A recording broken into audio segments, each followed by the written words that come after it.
Salut, comment ça va? On est toujours dimanche, donc j'ai fini de tourner ma vidéo qui est sortie pour vous hier soir à 20h. Si vous ne l'avez pas checké, allez la voir. J'ai mis quelques petites pubs à ma sauce. Bon, c'est des pubs qui rapportent rien à part un peu de sourire. Donc en fait, le plus important du monde. Euh, Petit tour rapide sur le Lozi 5T. Avec cette nouvelle génération de combos, donc 12S, comme je vous ai dit au viewing, je voulais vous montrer absolument la différence par rapport à ce qu'il faisait avant. 18 kg ici. Avant, c'est pas que c'était un roulable, mais il y avait des combos 8S. Consommation énorme, autonomie 3-6 minutes, température au taquet. 12S, moins évident à trouver, mais tu pouvais le faire. Toujours une trop grosse consommation. Perso, 16-18S, j'étais à l'aise dans ces bestioles-là. Et là, en 12S, en restant modéré, toutefois sur la vitesse, on a à peu près 72-75 km/h, donc la vitesse de la X-Max d'origine, la vitesse n'importe quel 1/5 thermique de base. Un engin comme ça, 18 kg que 32 cc, c'est ce que ça fait. Alors oui, tu peux mettre une boîte 2, oui, tu peux aller plus loin, mais tu vas consommer plus aussi. Donc en gros, on atteint une vingtaine de minutes avec des 12S 9000. J'ai fait les tests avec personnellement des 3S, donc Huvo, ou Hovu, ou Vuvu, je ne sais plus comment ça s'appelle. Allez voir l'unbox. 3S 120C 9000. Super équilibré. Résistance basse à froid. Là, avant de les charger, elles étaient entre 4 et 5 millions par cellule. Toutes les cellules identiques, entre 351 et 352 sur les 12 cellules. Ce qui est quand même pas l'aise, parce que quand tu mets plusieurs batteries comme ça en série, tu en as toujours une qui décharge un peu plus que les autres, etc. J'ai mis ça en charge, donc, conseillé par un compétiteur qui m'a dit, à Patrick, qui m'a dit à moi, vas-y, charge fort. La batterie va chauffer, la résistance va diminuer, tu vas charger comme il faut. J'ai donc fait mes premières charges, bien sûr, à ma sauce, toujours cool, entre 1 et 2 ampères. On chargeait déjà bien. Les résistances étaient stables.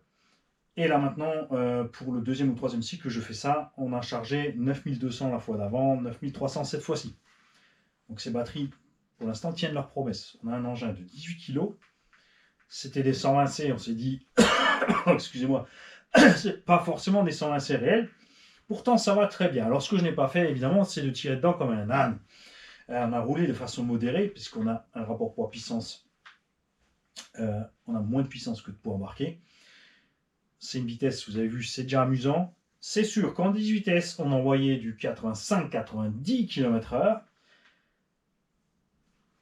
sans devoir faire attention. Ça, c'est la nuance. Mais évidemment, en 18S, ça te fait embarquer une batterie de plus. Donc, si tu pars sur du 18S 9000, ce qu'on n'avait pas fait, hein, on avait fait du 18S en 4500-5000 pour atteindre le même temps de run. On atteignait une vingtaine de minutes, mais avec une Vmax 15 à 20 km/h supérieure.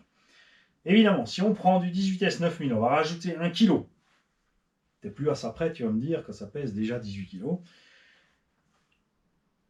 Et on pourrait soit... Donc, le mix idéal, c'est de gagner un peu de vitesse et un peu d'autonomie. Donc, rester sur les 80-85 km/h et gagner un petit peu en autonomie, ou alors, effectivement, tu restes sur la même autonomie, mais en montant encore plus la Vmax. Ou ne pas devoir, comme je l'ai fait là, doser un petit peu. D'un autre côté, sur une bécane de 18 kg dosée, eh ben, c'est pas plus mal. Un gros bébé comme ça, un 5e, ça passe sur le terrain comme s'il n'y avait rien. D'accord? Là, j'ai carrément même rehaussé l'engin avec des biellettes plus longues HPI. Là, je dois dire que comme il est là, je suis super content. Je ne l'avais jamais fait jusqu'à présent, mais voilà la garde au sol que j'arrive à avoir. On a plus que mon point debout sur le véhicule. On décroche vraiment. Alors quand tu roules, tu n'as pas ce look-là. Hein. Quand tu roules, tu es là. Et ce qui fait que l'engin peut vraiment s'envoyer comme ça à l'axel et vraiment piquer du nez et enfoncer au freinage. On gagne donc ce que moi j'aime, ce que beaucoup d'entre nous aiment, ce look des vrais shortcars qui roulent avec des suspensions, des roues qui se baladent vraiment loin de la caisse. Ce que je dois faire maintenant encore, c'est trouver une belle carrosserie. Ça, c'est le plus gros problème sur le Lozi 5. Cette carreau-là est dégueulasse. Point de vue look, avec sa cabine écrabouillée, le capot énorme qui dépasse trop, c'est plus qu'un capot roulant en fait. C'est dommage. Et même ça, j'ai pas aimé qu'ils aient fait ces espèces de trucs à l'arrière avec ce machin. Donc je vais certainement acheter en Chine une carrosserie de V1 Rowan, parce que celles-là, elles étaient chouettes. Graphiles, on avait essayé, c'est vrai, pour faire la Toyota. Souvenez-vous, le problème des Graphiles, ce qui m'a vraiment énervé, c'est que j'ai payé 140, 150 balles la carreau. BBR a passé beaucoup de temps pour faire la peinture. Premier retournement, elle s'est fendue devant en deux. Vraiment pas solide. Celle-là est plus solide. Alors oui, elle est abîmée parce que on a fait un peu plus les gorets quand même. Ce qui était sympa, par contre, j'avais vu avec ce combo, c'était pas que ce combo. Ce qui était sympa, c'était l'autre combo 12S. C'est vrai qu'on roulait à 100 à l'heure. C'est cool. Parce que cet engin, comme il est très très large, est très très plat, et très facile à conduire. C'est vraiment un. T'as l'impression de rouler un Truggy 1.8 en 4S avec cet engin-là, comme ça, avec ce setup. Et là, c'est vrai que de temps en temps, tu as envie de plus de puissance. Mais l'un dans l'autre, vous avez vu que c'est le cas quand tu roules seul. Quand on a roulé à plusieurs, la Vmax de cet engin suffit largement. 72-75 km/h. L'avantage d'avoir du poids, c'est la motricité au moment de partir. L'avantage du capteur, c'est de pouvoir bien la passer. On est vraiment bien relié avec ces systèmes G2 sur les réactions moteur-gâchette. Donc ça va vraiment bien. J'ai eu aucun souci à courser du Max Slash et du Mojave. C'est sympa. Bien sûr, là où ça change, c'est au moment des freinages, des sauts, les descentes, tout ça, on est allé un peu moins fort. Oui, je l'ai envoyé sur la grosse rampe pour voir un petit peu ce qui se passerait. Les renforts châssis centraux n'ont pas bougé, mes batteries n'ont pas bougé, alors que je ne suis pas encore ce système définitif. J'ai toujours pas. Pour l'instant, j'ai mis un système de sangle qui me permet de mettre 3x4, 2x6, 4x3. Tu vois, je peux mettre ce que je veux dedans. D'un côté, j'ai quand même envie d'y coller mon Vario qui peut jusqu'à 22S, donc mettre mon 18S avec le moteur adéquat. D'un autre côté, c'est sympa comme ça et c'est vrai que j'irai pas trop loin parce que forcément, quand ta caisse prend 100, 110 km/h avec ce poids-là, tu as envie d'arracher tout et tu t'amuses comme un cochon. Mais pour faire le cochon, j'ai un avantage ici avec les terrains que j'ai, c'est que un 8, un 6, ça suffit.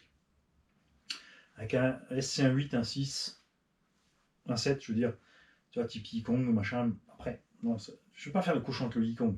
Je ne vais pas acheter un Max Slash non plus, je ne vais pas racheter un Mojave. Il me faut quelque chose. Tu vois, voilà, j'ai assez d'engins pour faire le cochon. Donc, on peut mesurer peut-être un petit peu avec celui-là. Je vais le mettre de côté, parce que le but de cette vidéo dans l'atelier, c'est pas de parler que du Losify, je voulais juste rapidement revenir dessus. Donc pour ceux qui cherchent, ce sont donc l'échappe longue du Baja HPI 5B. D'accord. C'est une grappe complète, tu en as plusieurs, tu n'en as pas que 4, parce que je ne sais pas encore si elles vont tenir le coup, on va voir ça. Pour l'instant, ça s'est très bien passé. Et je dois dire que j'étais relativement près de le vendre avant de monter ces billettes. Pas parce que ces chapes, pas parce que les autres chapes ont lâché. De toute façon, j'aurais monté les autres chapes pour l'acheteur, ça c'est sûr. Mais pour atteindre cette garde au sol, avec les trucs d'origine, j'étais obligé de mettre les amortisseurs relativement droits. Et là, le comportement était un peu compliqué. Ah, bien sûr, toujours plus simple à rouler qu'un véhicule à pompe, ça c'est clair. Hein. Mais là, vraiment, je veux dire, le fait de pouvoir faire ça, à la vache que ça m'éclate. Tu vois, j'ai pu enlever un peu de tarage de suspecte. L'engin, il va rester là. Ça, c'est parce que l'huile de suspension est assez ferme. Il va rester en haut quand je le mets devant. Évidemment, quand je vais appuyer, tu as vu, il ne remonte pas. Hein. Mais le fait d'avoir cette image-là en l'air, tu vois, avec les roues qui décrochent comme ça. Donc, ce que je cherche, c'est une carreau avec un capot moins protubérant. Comme ça, là, c'est trop. Là, ils ont fait trop gros, c'est moche. La cabine est trop petite, c'est pas du tout réaliste. Et à l'arrière, c'est pareil. Donc, ouais. Comme dit, de toute façon, j'ai pas 36 sous. Autre chose qu'on voulait faire, c'était bien sûr mettre les roues J-Concept Chopper dessus, élargisseurs. Les roues Chopper, élargisseurs, pourquoi? Parce que pour ne pas les frotter dans les virages. Hein. Minimiser les pare-chocs et mettre une espèce de carreau de Truggy, mais il n'y a que Graphiles qui fait un truc, c'est moche. Oh la vache, c'est moche. Bien sûr, support d'aileron et aileron de Baja, de Losi 5B. Mais j'ai pas trouvé la carreau qui me plaît pour faire ce prototype. D'un côté, j'avais envie de.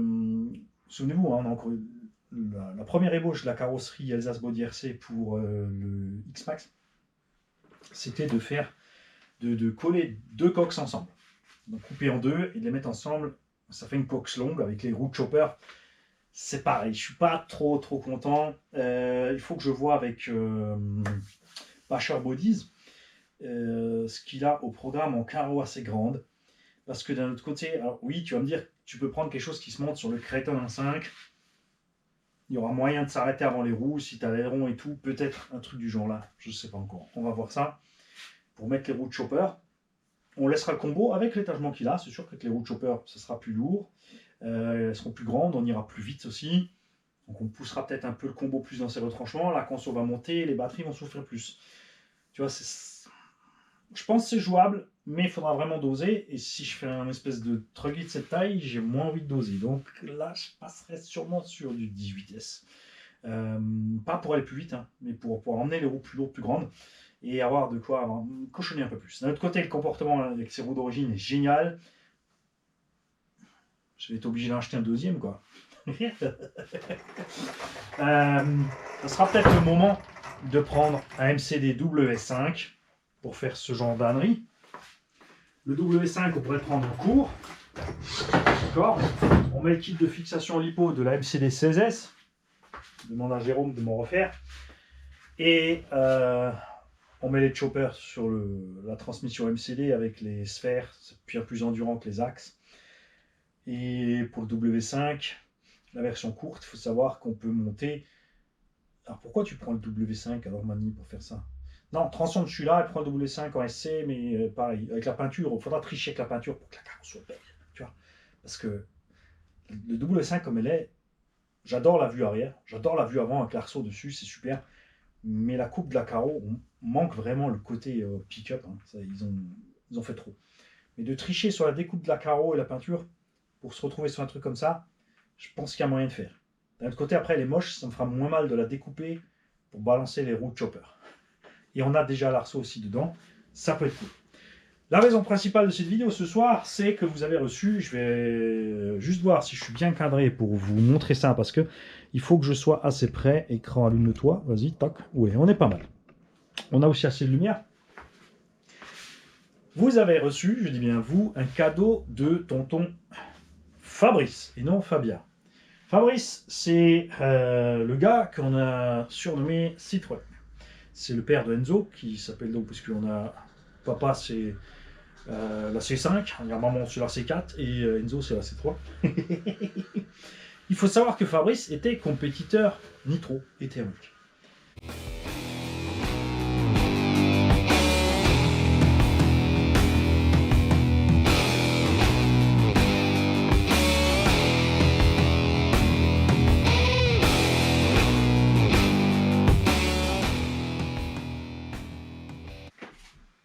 Salut à tous, n'oubliez pas que chez Action Modélisme, 20% de remise exceptionnelle sur tous les crawlers Dicon, dernier modèle de la gamme, non rebadgé par les autres, avec le code promo RCG68, grand R, grand C, grand G, 6, 8. Allez dévaliser la boutique.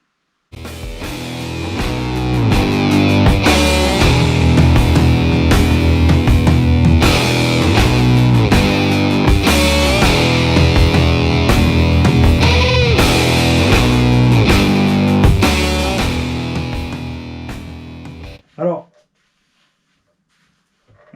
comme je suis un peu con, je viens d'avoir une idée pour une petite vidéo qui va accrocher pour faire que les gens vont se dépêcher de cliquer sur la vidéo. On va donner un titre débile à cette vidéo. RC Nitro Garage 68. Mais le cadeau que Fabrice vous a fait, c'est de la nitro. Et donc, Fabrice était compétiteur. Et dans ce lot de véhicules, parce que c'est ça dont il vous a fait cadeau, les mecs, il y a un véhicule qui est champion du Grand Est. Je ne rappelle pas encore le Grand Est, mais voilà. On a donc des carrosseries de véhicules super pistes, d'accord, 1.8, qui n'ont donc pas les dimensions. Attention, le 1.8 Nitro comme ça n'a pas les dimensions du 1.8 GT8. Ne vous faites pas avoir, d'accord? Tu as ce genre de choses. Donc, Fabrice, c'est un pilote des années 90. Tu auras reconnu le style. Ça, c'est les engins un peu plus récents. Et il m'a filé. Accroche-toi bien. 2 cartons comme ça. D'accord. C'est pas tout. Je vais reculer un peu parce que Attends, moi, la caméra me dérange un petit peu, elle est dans le chemin, et j'arrête pas de passer devant. T'as remarqué, déjà, je me tenais penché parce que j'étais sûr de ne pas être dans le cadre. Il est con, ce bleu. Alors, nous avons... Ouais, t'as vu passer un carton X-Ray. Tout à fait. Absolument. Tu as vu passer un carton Shepard. Ça, c'est les machines. Attends, on va mettre ça de côté. Parce que là-dedans, il y a les voitures, mais je voulais vous montrer en dernier. Ah. Pour ceux d'entre vous qui ont besoin et envie de découvrir le nitro, qui savent faire du nitro, qui ont envie de... Il va falloir travailler un petit peu sur ces machines. Elles sont toutes en état de marche. Attention. Hein. Il faut juste les nettoyer, revoir un peu les réglages, faire une petite révision. Par mesure de prudence, mettre un petit peu de liquide de frein dans les moteurs qui sont montés sur les véhicules pour, je te dis spécialement moteur monté sur le véhicule parce que tu as deviné qu'il y en a encore plus. C'est un compétiteur, ça veut dire qu'il a un moteur monté dans le véhicule, il a une mallette avec 3 moteurs à côté, chaque moteur étant réglé pour telle et telle condition ou tel et tel circuit. Ils sont fous ces compétiteurs. D'accord ? Donc tu sais faire du nitro, tu aimes ces voitures et tu veux les restaurer un petit peu, ou tu veux découvrir le nitro, mais attention, se découvrir le nitro, il faut quand même déjà toucher un petit peu en méca pour prendre ce genre d'engin. Hein. Il y a donc des bancs de démarrage. D'accord ? Sur batterie ou que tu peux brancher sur ta bagnole. Ok ? On en a deux. Deux bancs de démarrage fonctionnels. J'ai pas de place. Pas de place, Fabrice, tu m'en as mis partout.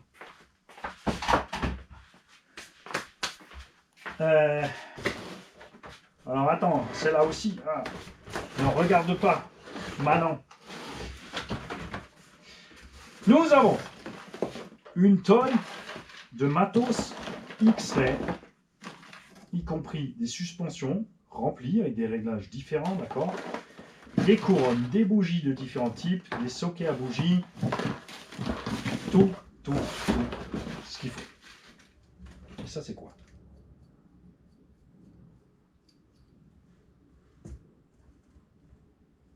Alors, les compétiteurs, à quoi sert ceci ?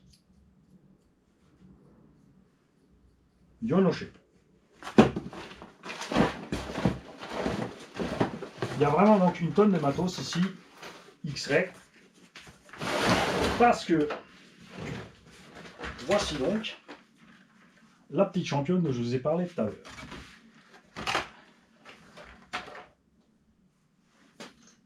Il a gagné dans le temps le championnat avec cette machine. Cette machine n'a pas tourné depuis. Donc les pneus mousse évidemment ont craqué. Tu as la petite puce de l'époque dessus, Servo E-Tech, moteur Team Orion. Les courroies sont encore bonnes. En avant, elle a un petit gnac. Donc ça, il faudra checker. L'échappement Orion aux normes EFRA 2653. D'accord. Filtre à air, tout ce qu'il faut. Véhicule à courroie, 4 roues motrices. Et normalement, point de vue réglage, il n'y a rien à faire, ça roule.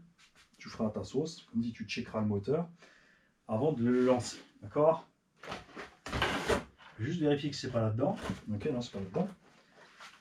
Je vais te remettre ça là-bas. Donc ça, c'est pour le matos X-Ray indicateur.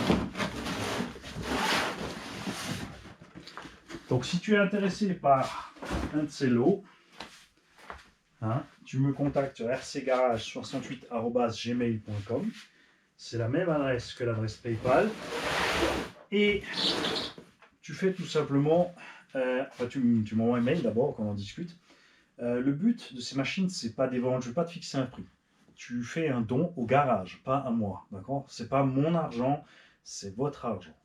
Fabrice m'a offert ces machines pour le garage, pour alimenter la cagnotte Tombola. Pourquoi je ne fais pas gagner ce genre d'engin Tombola ?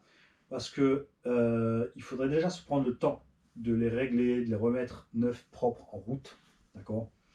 T'assurer que tout fonctionne, parce que sinon tu fais un cadeau Tombola empoisonné, tu as peut-être quelqu'un qui va gagner qui ne connaît pas grand-chose ou pas suffisamment pour s'en servir.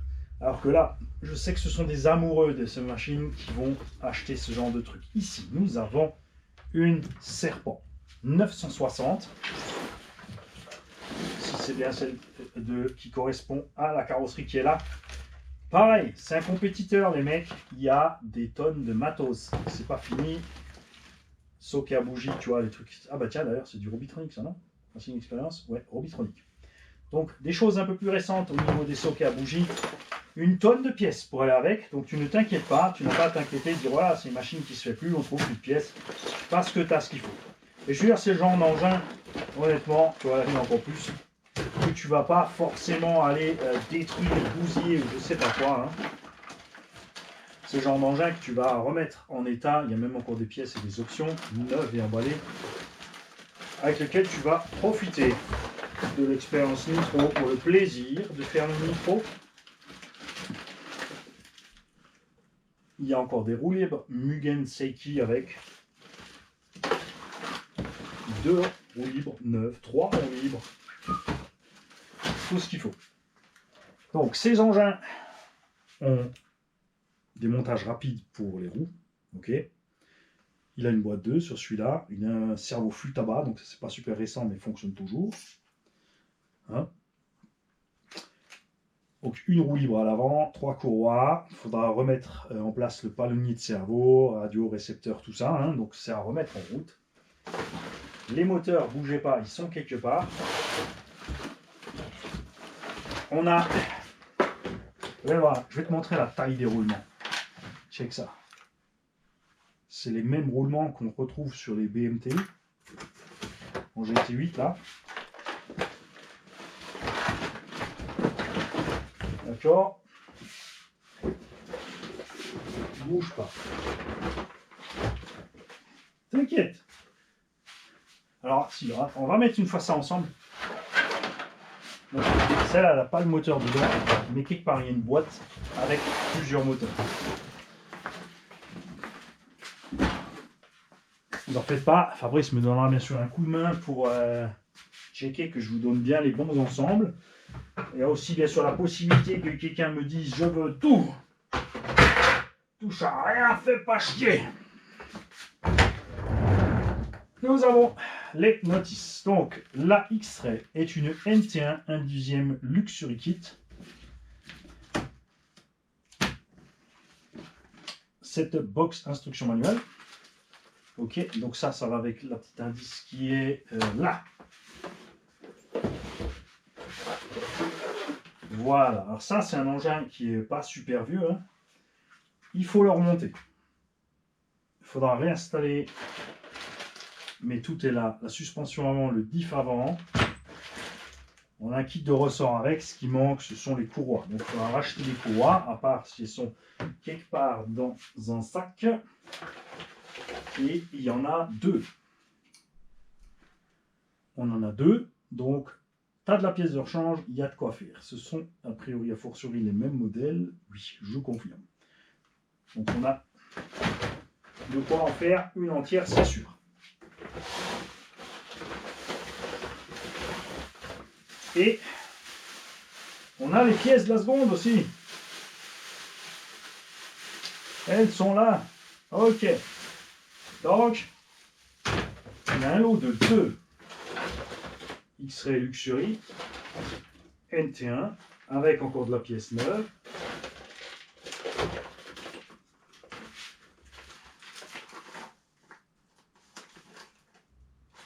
Ok, donc ça va. Peut-être laisser ça là, comme il l'a fait. On va juste empiler ça ensemble. Ce sont donc des machines qui ont dormi au garage pendant quelques années, puisque famille, maison, arrêt de la compétition, tout ça, hein, c'est sûr. Il y a une vie à côté, il n'y a pas que la RC. Même si on aimerait bien parfois, on ne fait pas ce qu'on veut. Donc nous avons une Shepherd. D'accord. Là aussi, il y aura un peu de boulot dessus, donc il faut les courroies. Les courroies qui ont... ils sont partis en poudre. Hein, il n'y a pas de moteur dessus. On a de la courroie là, on a le reste des éléments, tout est là. Hein. Donc il y a de quoi la monter, il faudra juste revoir tout ce qui est courroie machin. Ils mettent un moteur. Et il y en a une. Il y a carrément la jante qui avait fondu dessus, donc il avait changé le moyeu entier. Mais pareil, hein. Ah, c'est pas une Shepherd. Stop, c'est aussi une X-Ray. Mais la vache, t'en as combien? C'est écrit dessus, Mani. Pourquoi tu dis Shepherd? Bah, c'était dans la boîte Shepherd. C'est Fabrice, il m'a induit en erreur. Il est méchant.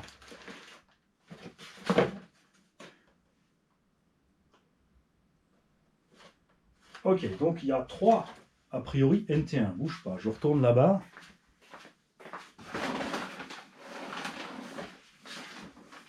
Et WEPS, c'est aussi une NT1. Ah la vache. Donc tu as un lot de 3 NT1.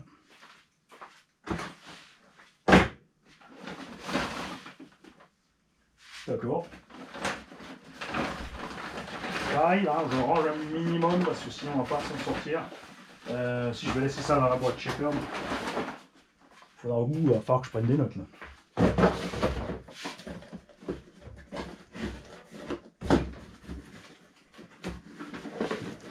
Ok, c'est pas fini. Et nous avons ici une autre Ferpent-Pift. Je vais vite vérifier si c'est la même que l'autre aussi. Tout simplement.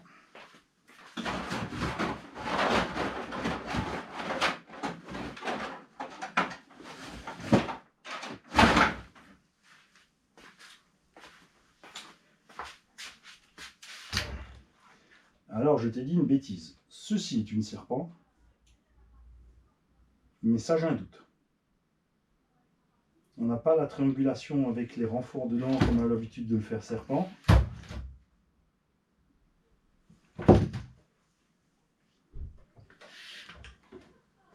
Fabrice, est-ce que tu te souviens de ce que c'était comme bagnole, ça? Il va me dire, mais c'était celle-là, la Shepherd de tête d'œuf. Il va me dire, t'avais qu'à écouter quand je t'ai tout posé dans la voiture. Donc, on n'a rien dessus. Visserie cruciforme partout, là aussi. Pare-choc, pas du tout la même forme. C'est pas du tout. Non, c'est pas la même marque. Hein. C'est peut-être sur le pare-choc, bouge pas. Non plus. Il n'y a rien nulle part là. Et ça, c'est pas mon domaine. Hein. Tu as pu le voir tout de suite. C'est pas du tout le même système. C'est pas du tout les mêmes tourelles, ni les mêmes renforts. C'est fait totalement différemment. Alors, oui, d'un côté, tu pourrais te dire, tout comme la BMT qu'on avait fait, est-ce que ce serait pas rigolo d'aller la fourrer en conversion brushless? Petit support à elle, un petit renfort là et là, un petit moteur pas trop balèze, 36, 74, 82, des choses comme ça.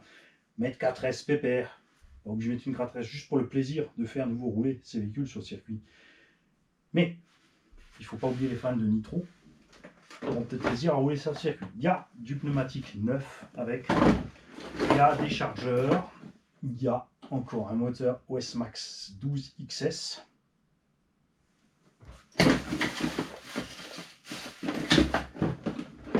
On a un cuit vapeur ultrasonic cleaner.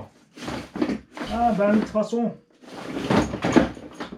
C'est rigolo ça, c'est un tout petit. Et dans la pochette là, nous avons, faut que je vois si ce sont les moteurs pour les 1.10, parce que ça c'est des 3,5. OS Max 12 et je ne sais pas. Un Sirio Evo.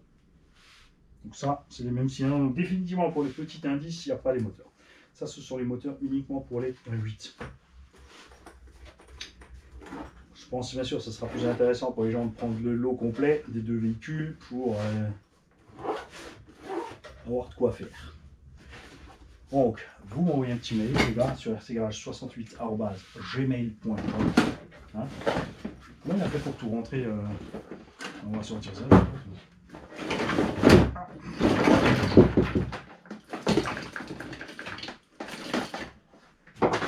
Ah, attends, il y a encore un moteur. Hein. Non, c'est la boîte. Bon.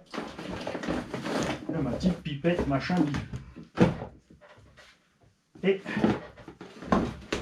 le chapeau de Mani. Envoie-moi un mail, envoie-moi plein de sous, Et si t'as assez de sous, tu reçois les voitures. Sinon, eh ben, tu peux pas aller te faire voir, il a dit mon papa. À GoPro, arrêtez en